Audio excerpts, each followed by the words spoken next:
언젠가 말씀드렸는데요. 저는 이 중고등부 시절에 신앙 부흥회를 많이 쫓아다녔습니다. 제가 사는 동네에 교회가 한 10개 있었는데요. 어느 교회에서 부흥회 한다 하면 10일을 제쳐놓고 따라갔는데 그때는 부흥회를 일주일 내내 했지요. 꼬박꼬박 빠짐없이 갔습니다. 심지어 중간고사, 기말고사가 있는 주간에도 빠지지 않았는데 이 부흥 강사 목사님들이 성경 말씀을 정말 재미있게 막 귀에 쏙쏙 들어오게 가르치시니까 거기에 빠져들지 않을 수가 없었던 거죠. 지금도 돌아보면 참 재미있었다, 참 좋았다 그런 기억이 남아 있는데, 근데 사실 무슨 말씀을 했는가 그거는 저도 다 잊어버렸습니다.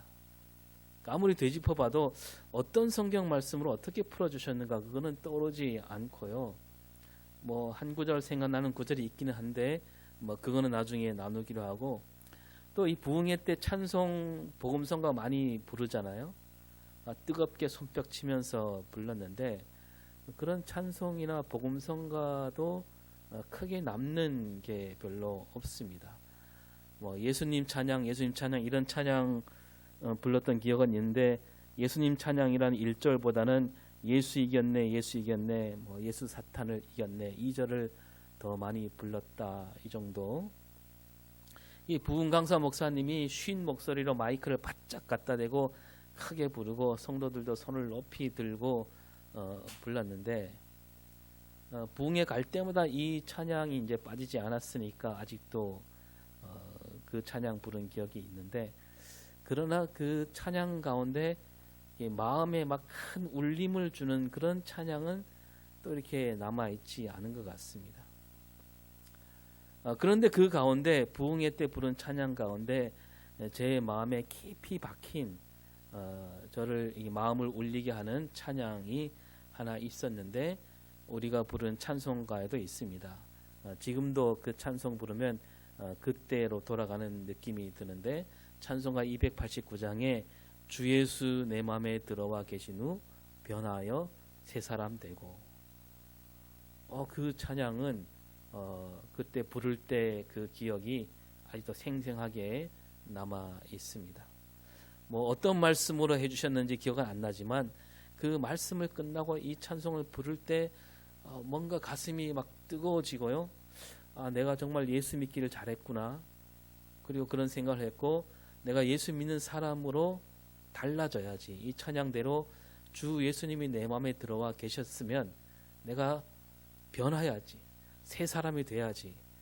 그런 마음을 먹은 채 불렀던 기억이 있습니다. 그러니까 예수를 믿지 않다가 예수를 믿게 되면 이 찬송처럼 그 생각과 삶이 달라져야 마땅하지요. 어떤 부부가 작은 잡화점 가게를 열었답니다. 이 부인은 초등학교에서 아이들을 가르치다가 큰 병을 얻었고 10년 넘게 그 병을 앓다가 겨우 나았는데, 이제 학교를 그만두고 그 작은 도시에 들어가 그 가게를 하게 되었습니다. 그런데 뜻밖에도 장사가 정말 잘 됩니다. 사람들이 막 줄지어 들어오고요. 이왕이면 다른 가게보다는 이 가게 와서 물건을 사고, 근데 그러다 보니까 그 동네 다른 가게들이 하나둘씩 문을 닫게 되는 지경에 이르게 되었다고 합니다. 어느 날 저녁에 부부가 서로 이야기를 나누는데 남편이 이렇게 말합니다.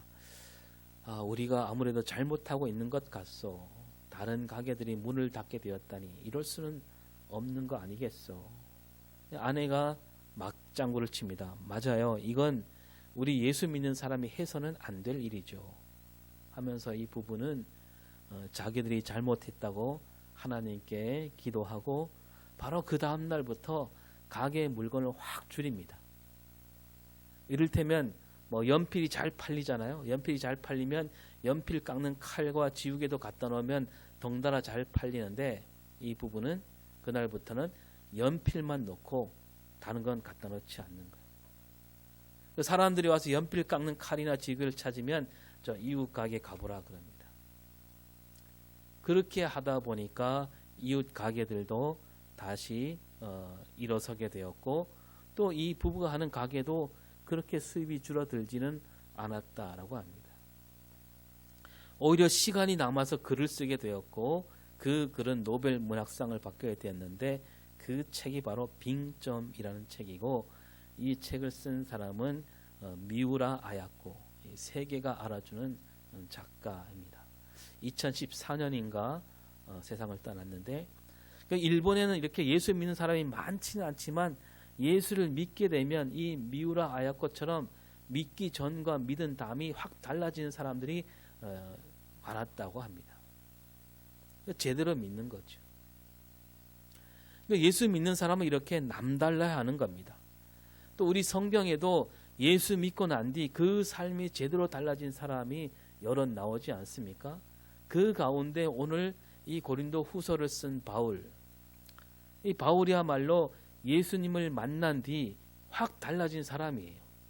이 바울이 우리가 다 알다시피 예수 믿는 사람들을 잡으러 다니는 사람이었죠.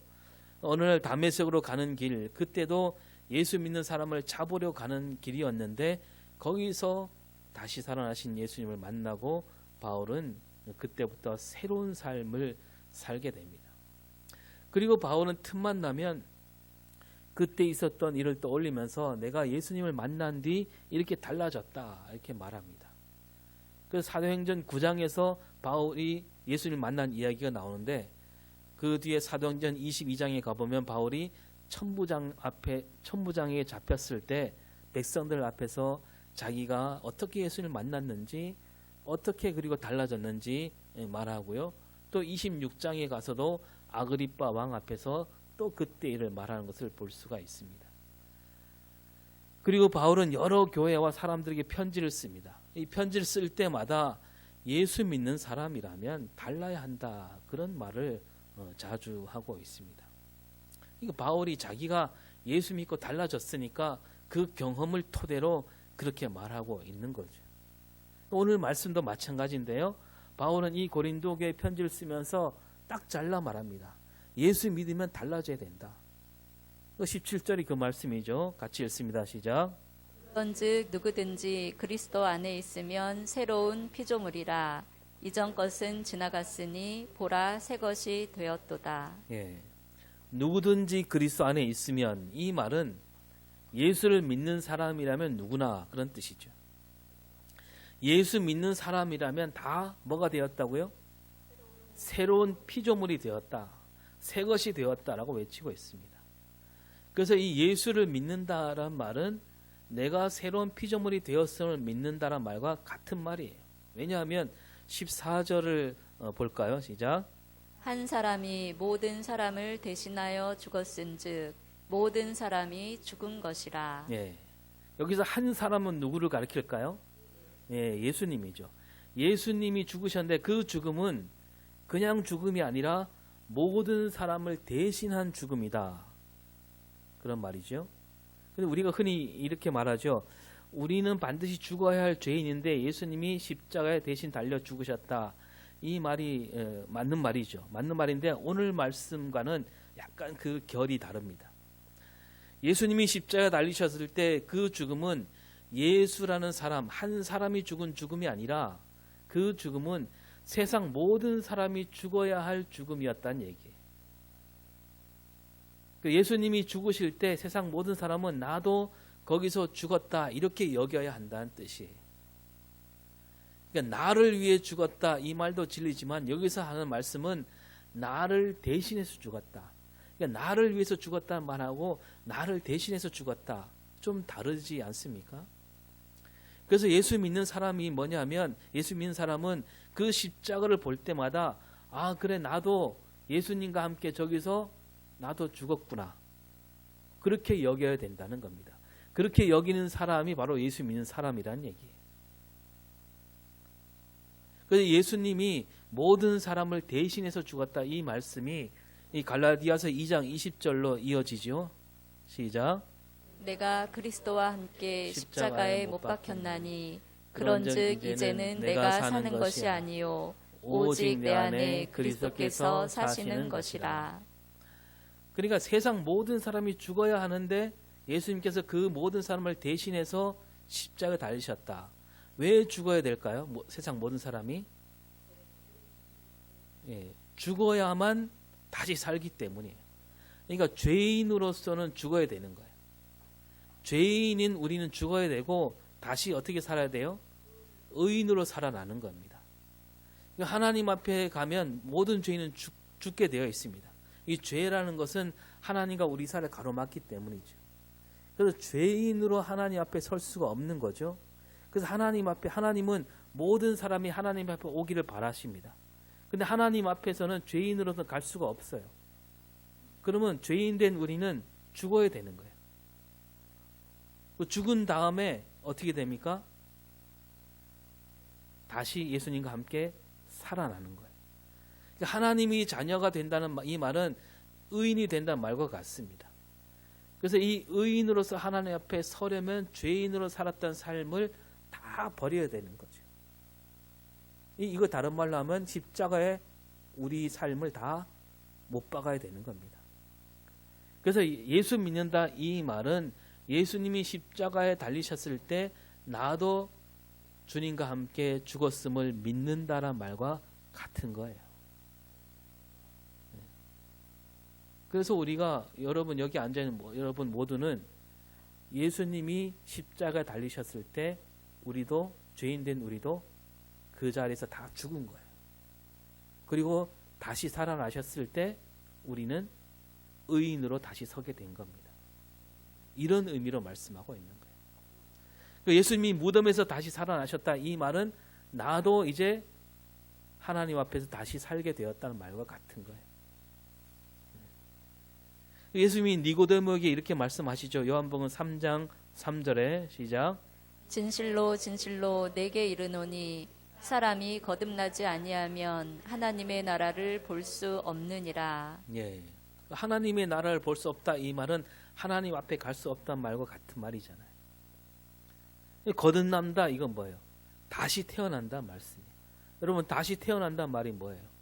다시 태어나려면 어떻게 됩니까? 죽어야죠. 죽지 않으면 어떻게 다시 태어납니까? 이제 그것을 예수님이 몸으로 보여주셨습니다. 예수님이 십자가에 죽으셨다가 다시 살아나셨습니다. 근데 우리 모두가 그렇게 해야 된다는 거. 우리가 다 죄인으로 죽어야 되고 다시 거듭나야 됩니다. 근데 예수님이 우리 수고를 다 짊어지고 가신 거예요. 예수님이 대신 죽으신 거예요. 그리고 대신 다시 살아나셨습니다. 예수님이 다 해놓으신 거예요. 그렇게. 우리는 그저 그렇게 믿으면 되는 거죠. 아, 예수님이 죽으실 때 내가 죽어야 되는데 나를 대신해서 죽으셨구나. 이 죽음은 나를 대신한 죽음이구나. 그 진리를 우리가 받아들이고 믿는 거죠. 그 다음은 저절로 이어지지 않겠습니까? 죽었으니까 예수님이 다시 살아나셨잖아요. 예수님이 다시 살아나실 때 우리도 그처럼 거듭나게 되었구나. 그래서 예수를 믿지 않을 때를 가리켜 우리가 성경에도 그런 말씀이 나오지만 옛사람이라고 친다면 우리 옛사람은 저 십자가 위에서 죽은 거예요. 네, 죽었습니다. 그리고 예수님이 다시 살아나실 때 우리는 이제 옛사람이 아니라 새 사람이 된 겁니다. 그래서 바울이 그런 뜻을 담아서 그리스도 안에 있는 우리 모든 사람은 누구나 새로운 피조물이 되었다. 새 것이 되었다라고 외치고 있는 거예요. 이 새 사람이 되었다 이 말을 요한복음에서는 이렇게 말씀하죠. 요한복음 1장 12절 시작. 영접하는 자 곧 그 이름을 믿는 자들에게는 하나님의 자녀가 되는 권세를 주셨으니. 예수 이름을 믿는 사람들은 새 것이 되었는데 요한복음에서는 그 새 것을 가리켜서 하나님 자녀가 되었다. 그 전에는 하나님 자녀가 아니었는데 하나님 자녀가 된 거예요. 근데 이 하나님 자녀가 되려면 그 전에 우리 삶은 죽어야 되는 겁니다. 죽지 않으면 하나님 자녀가 될 수 없는 거예요.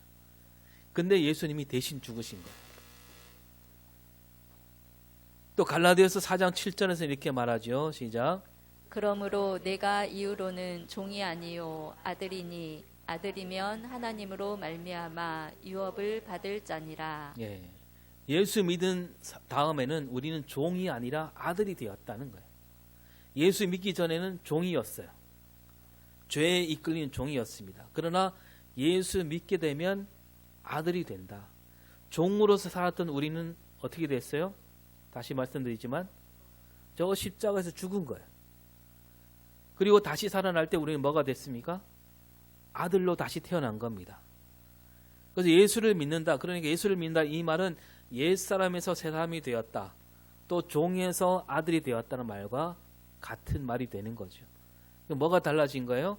신분이 달라진 거예요. 바울은 예수님을 만나기 전 율법에 매여 사는 종이었습니다. 근데 예수님을 만나고 난 다음에 종에서 바울은 하나님 자녀가 된 거예요.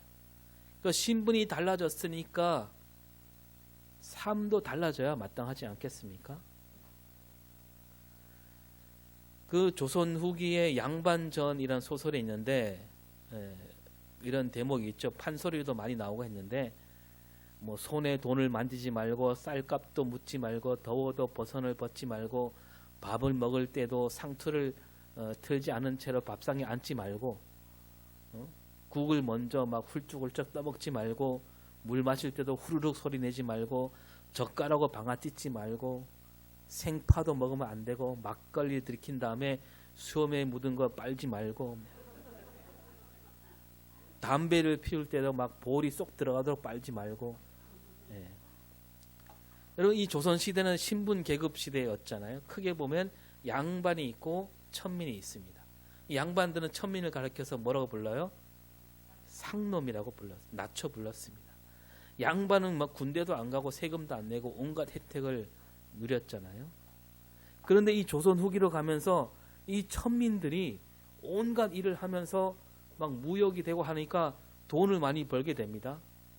오히려 양반들보다 천민이 더 부자가 되는 경우가 많아졌어요.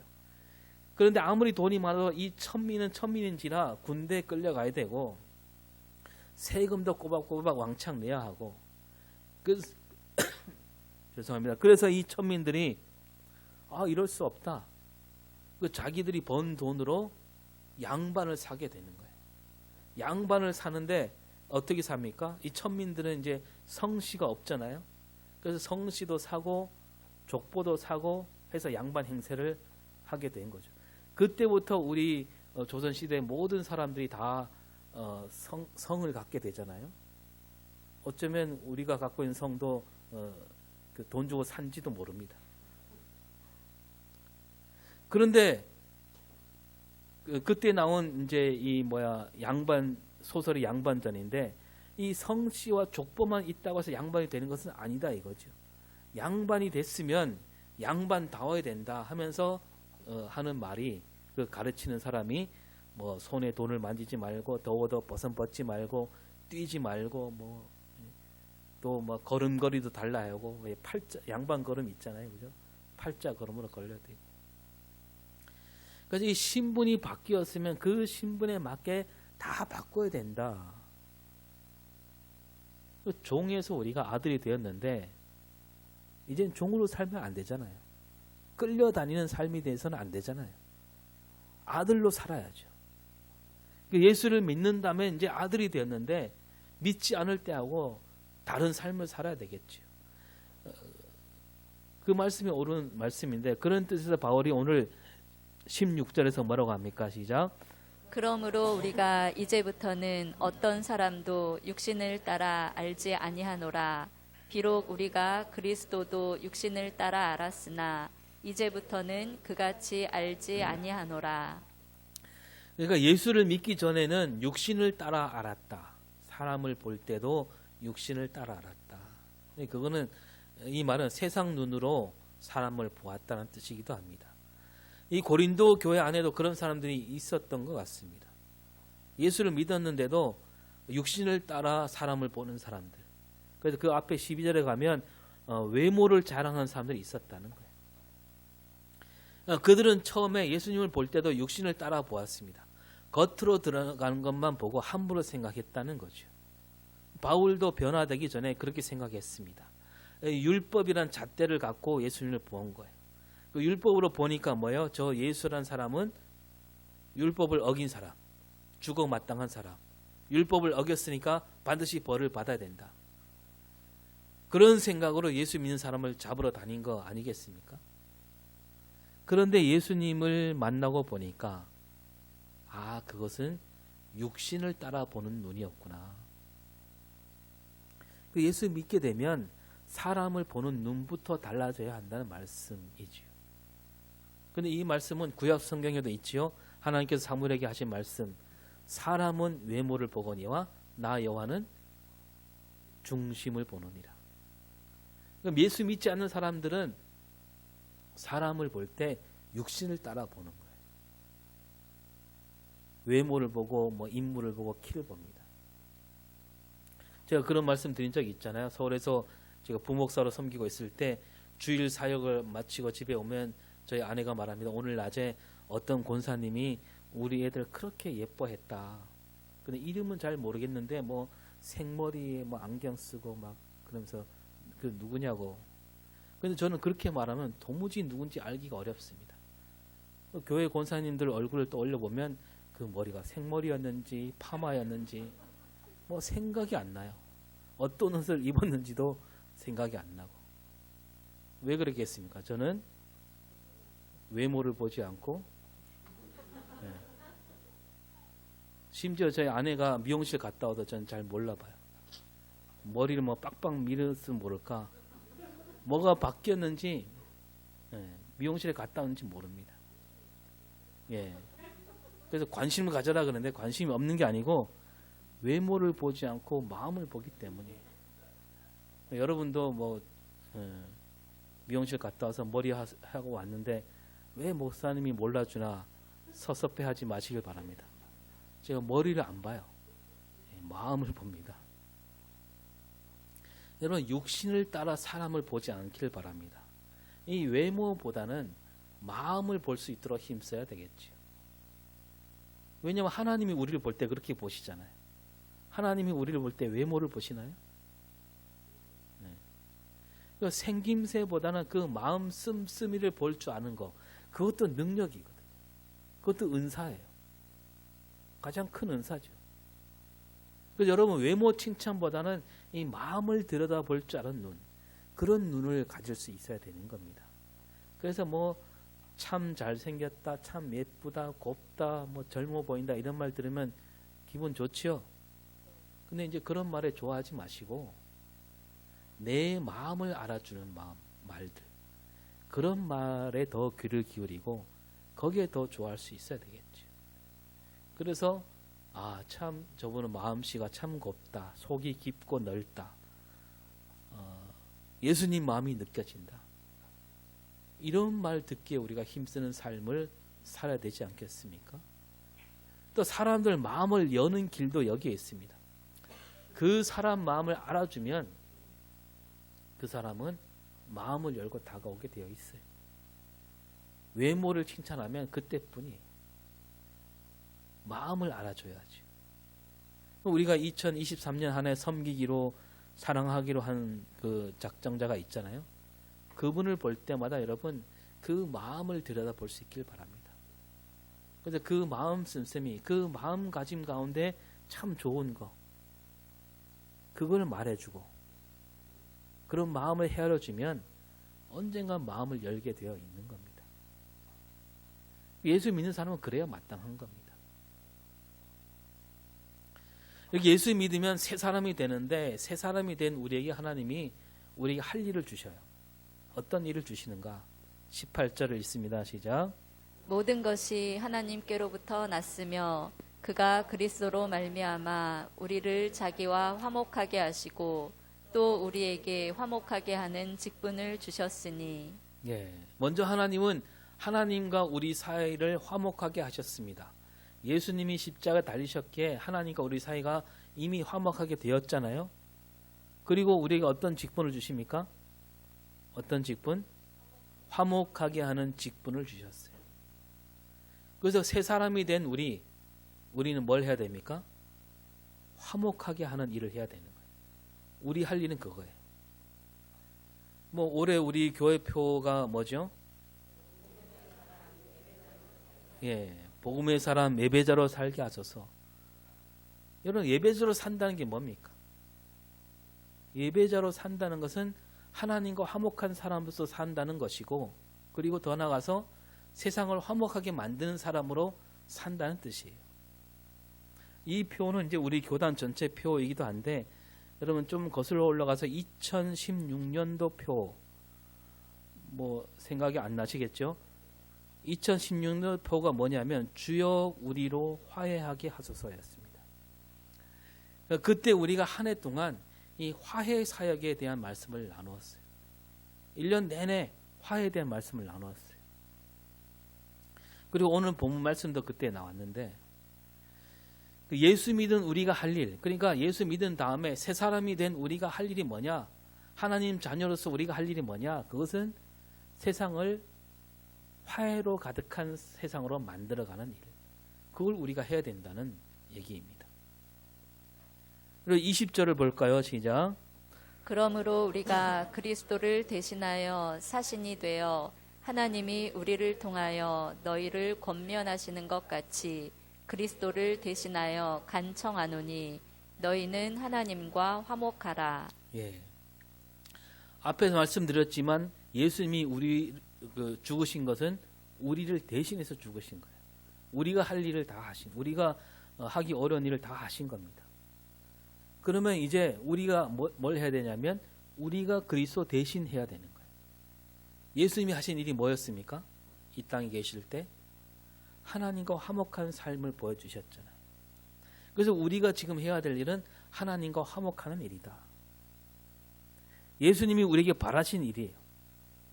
그런데 이 말은 아직 우리가 하나님과 화목하지 않았다 이 말이 아니라, 예수님이 십자가에 달리시고 죽으시고 다시 살아나셨을 때 벌써 우리는 하나님과 화목하게 되었잖아요.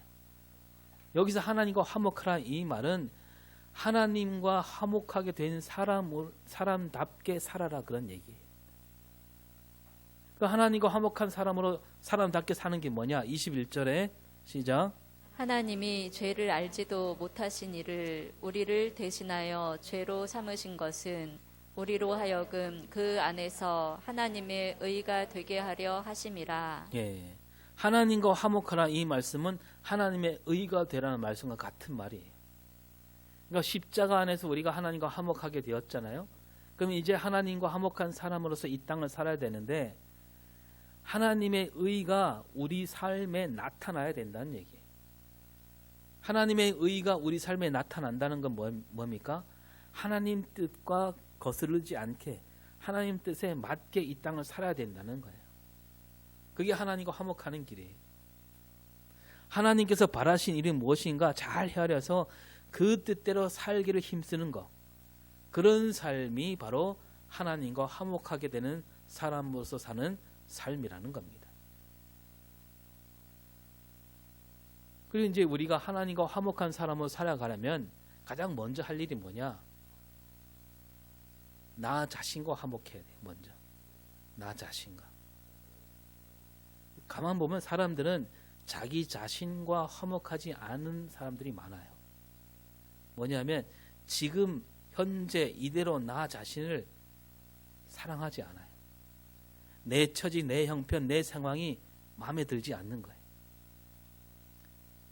그래서 내가 바라는 나, 앞으로 내가 되고 싶은 나, 그 내가 바라는 나를 이루고자 막 힘을 기울이잖아요. 온 힘을 쏟잖아요. 돈도 쏟아붓고, 돈 많이 벌어서 그 돈을 쏟아부어서 내가 바라는 나를 이루고자 하잖아요. 지금 이 처지, 이 형편, 이 상황에서 벗어나서 하루빨리 지금 내 모습이 아니라 내가 바라는 나를 이루려고 하는 거예요. 그래서 뭐라고 생각합니까? 지금 여기에 있는 나는 진짜 내가 아니다. 빨리 지워졌으면 좋겠다. 그렇게 나를 사랑하지 않으니까, 지금 내 모습 그대로 사랑하지 않으니까 다른 사람과도 화목하기 어려운 거예요. 왜냐하면 지금의 나와 만나는 사람들, 그 사람들은 지금의 나를 보고 있잖아요. 앞으로 내가 되고 싶은 그 나를 보기보다는 지금의 나를 보는 거예요. 내가 그토록 빨리 싫어하는, 빨리 벗어나고픈 나를 보고 있으니까 그렇게 대하고 있으니까 마음에 안 드는 겁니다. 말 한마디도 상처를 받는 거예요. 또 괜히 얕잡아 보는 생각이 듭니다. 그래서 막 속으로 지금 당신이 보고 있는 나는 진짜 내가 아니야. 두고 봐라. 진짜 내가 어떤 사람인지. 그때 내가 본때를 보여주마. 그렇게 늘 씩씩거리고 있으니까 어떻게 됩니까? 입에서 좋은 말이 잘 안 나오는 거죠. 그 사람을 이겨 먹으려고 합니다. 한마디로 콱 눌러준 말이 뭐 없을까?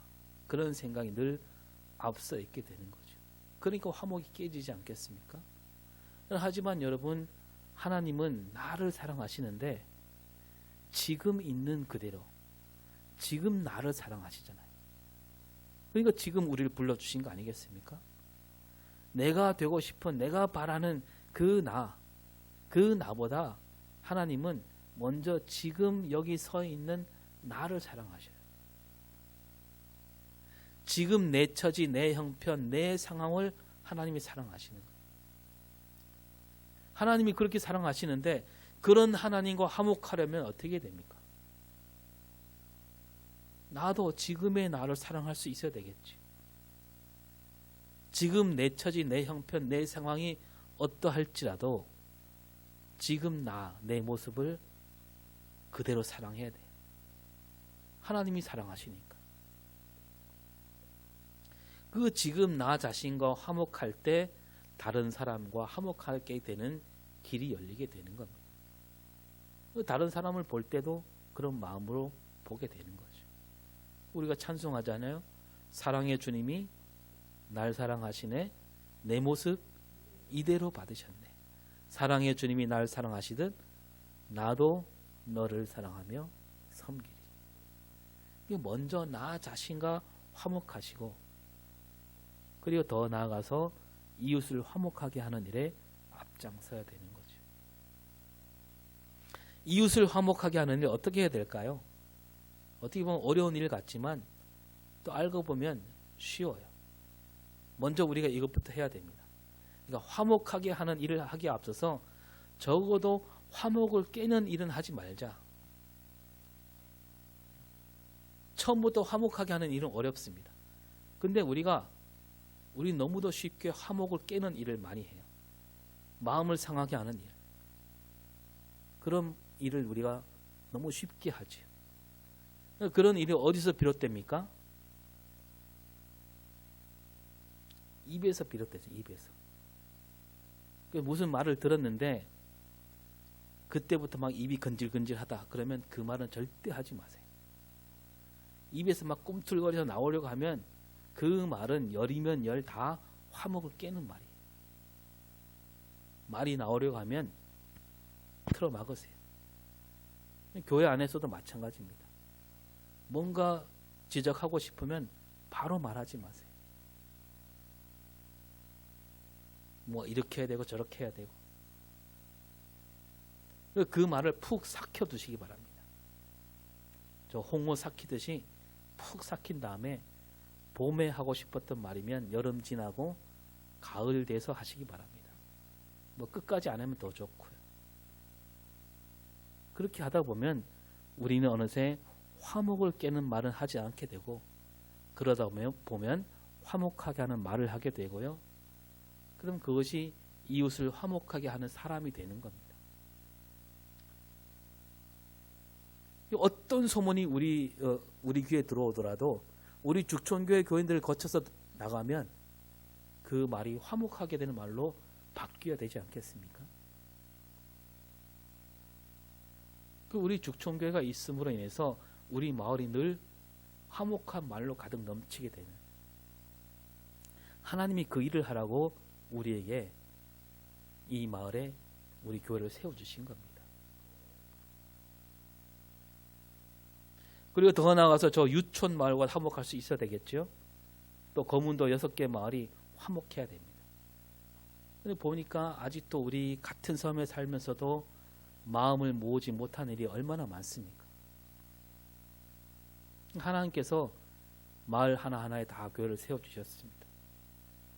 우리 믿는 사람들이 앞장서서 이 건물에 사는 모든 주민이 화목하게 되도록 힘쓰라는 뜻입니다. 왜냐하면 우린 새 사람이니까, 옛 사람이 아니니까. 그래서 한마음 한뜻이 되어서 정말 말 그대로 거룩한 문화가 넘치는 거문도로 만들어야 되지 않겠습니까? 관광객들이 들어왔다가 뭐 백도 구경이나 낚시에 그치지 않고, 오늘도 뭐 유튜버들이 들어오고 막 그러던데, 야, 이 거문도 들어왔더니 정말 남다른 곳이구나. 사람 사는 맛이 있고, 거문도 온 줌이 하나가 되어서 서로 돕고 사랑하고 그러는구나. 나도 여기에 살고 싶다. 이런 생각이 들게 해야 되지 않겠습니까? 또 우리는 이 나라 이 민족을 화목하게 만들어야 됩니다. 여러분, 이 땅에 사는 우리 그리스도인들의 가장 큰 숙제가 있다면 이 갈라진 땅이 하나가 되는 거 아니겠습니까? 우리 한국교회가 세계 곳곳에 선교사님들을 보내고 있는데요, 미국에 이어서 세계에서 두 번째로 많이 보냈다고 합니다. 정말 놀랍고 귀한 일이죠. 그러나 저는 걱정이 되는데, 이 예수 안 믿는 나라 사람들이 예수님을 알게 되고 믿게 된 다음에 한국 선교사를 보고 이렇게 말하지 않을까?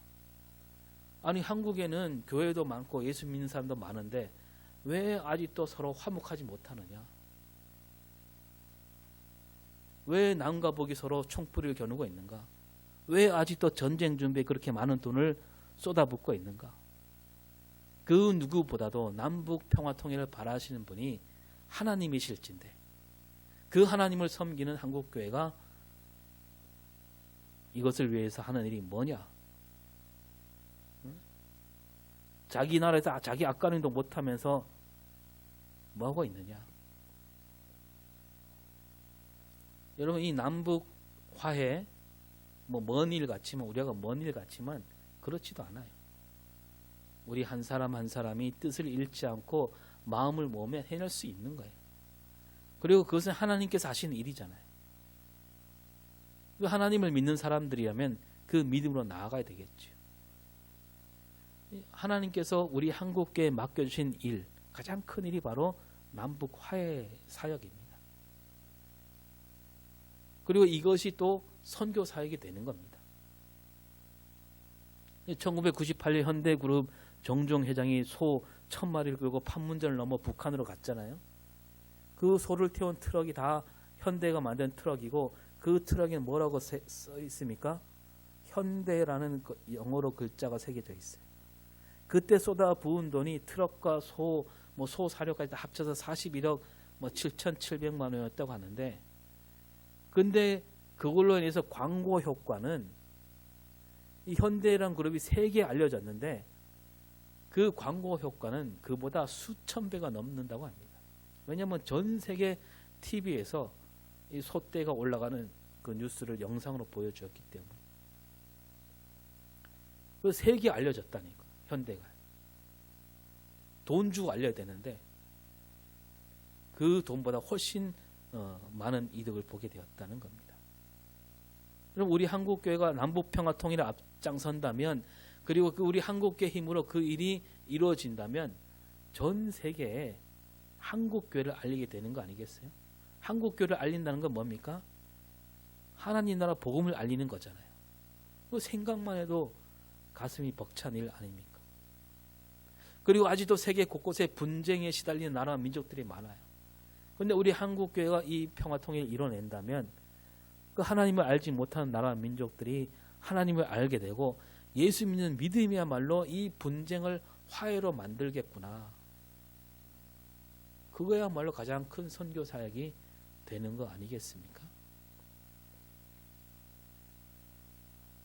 우리는 예수 믿는 믿음으로 새 사람이 되었어요. 예수님이 우리를 대신해서 죽으셔서 우리는 옛사람이 죽고 새 사람이 된 사람들이에요. 그 새 사람에게 하나님이 주신 일, 세상을 화목하게 하는 일, 그 일을 이루어가며 살아가는 저와 여러분이 될 수 있기를 바랍니다. 기도하겠습니다.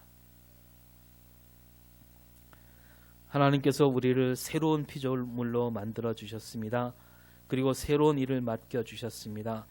그리스도께서 하나님과 우리 사이를 화목하게 만들어 주셨듯이 우리도 나가서 화목하게 하는 일에 온 힘을 기울이며 살아가는 우리 삶이 되게 하여 주시옵소서. 감사드리며 예수님 이름으로 기도합니다. 아멘.